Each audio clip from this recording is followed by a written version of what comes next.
छत्तीसगढ़ का जांजगीर चांपा जिला और इसी जिले के पामगढ़ थाना क्षेत्र के गांव थैनात का रहने वाला 21 साल का कौशल श्रीवास एक ऐसा खेल खेलने निकला था जिसने पूरे गांव को हिलाकर रख दिया। जहां 19 अगस्त की शाम करीब 7 बजे का वक्त रहा होगा, जब घर के सारे लोग अपने रोजमर्रे के काम में व्यस्त थे। कौशल की मां अपने घर के आंगन में बैठी थी।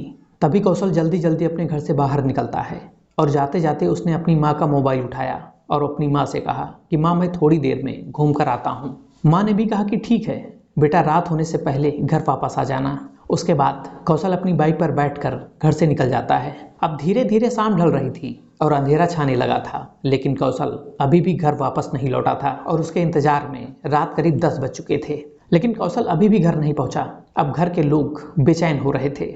माँ बार बार घर के बाहर देखती और बड़ा भाई चौखट पर खड़ा होकर गली निहारता। हर किसी को यही लग रहा था कि कौशल अभी आ जाएगा। वहीं बड़ा भाई कौशल को फोन लगाता, लेकिन दूसरी तरफ से कोई जवाब न मिलता। धीरे धीरे वक्त बीतता जा रहा था और घर में सन्नाटा पसरता जा रहा था।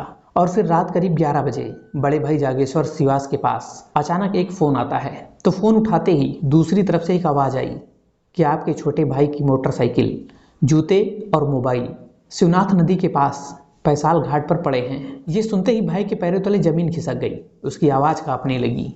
उसने तुरंत ये सारी बातें अपने घर वालों को बताईं। तो पूरा परिवार घबरा गया और सब भागते हुए नदी के किनारे घाट पर पहुंचे। तो नदी के किनारे का नजारा रोंगटे खड़े कर देने वाला था।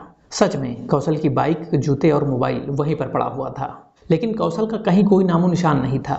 परिवार वाले जोर जोर चिल्लाने लगे। माँ चिल्लाते चिल्लाते बेसुध हो गई। भाई इधर उधर दौड़ता रहा, लेकिन चारों तरफ बस अंधेरा ही अंधेरा था। धीरे धीरे गांव के लोग भी पैसल घाट पर इकट्ठा होने लगे। हर कोई दबी जबान पर बस यही कह रहा था कि शायद कौशल नदी में डूब गया होगा। वहीं परिवार और गांव के लोग कौशल की तलाश कर रहे थे, लेकिन कौशल का कुछ भी पता नहीं चल पा रहा था।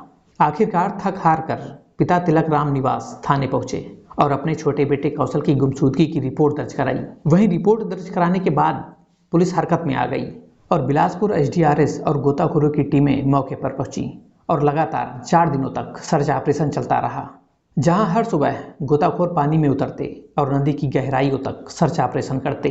वहीं परिवार और गांव के कुछ लोग तट पर खड़े रहते, जहां गोताखोरों की हर डुबकी पर परिवार को यही लगता कि शायद इस बार कुछ मिल जाएगा, लेकिन हर बार जवाब यही मिलता कि नहीं, कुछ नहीं मिला।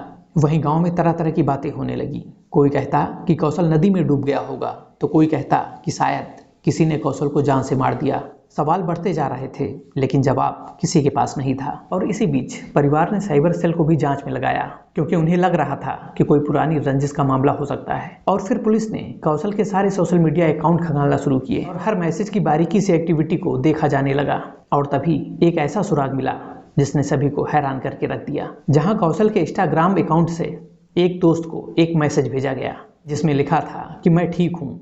ये देखकर पुलिस भी दंग रह गई। जिस लड़के के बारे में सब सोच रहे थे कि शायद वो नदी में डूब गया होगा, असल में वो जिंदा था।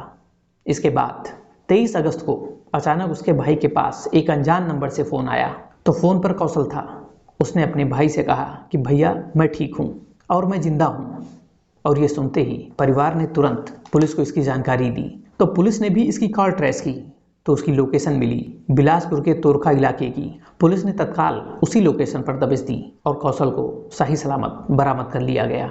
लेकिन अब सबसे बड़ा सवाल था कि आखिरकार कौशल ने यह सब किया क्यों। अब उसके बाद कौशल से पूछताछ शुरू की गई। तो पूछताछ में कौशल ने जो कुछ भी बताया वो बेहद ही हैरान करने वाला था। तो उसने कहा कि मेरे पिता पर 1 लाख रुपए का कर्ज था और इस वजह से मैं मानसिक रूप से बहुत ज़्यादा परेशान था।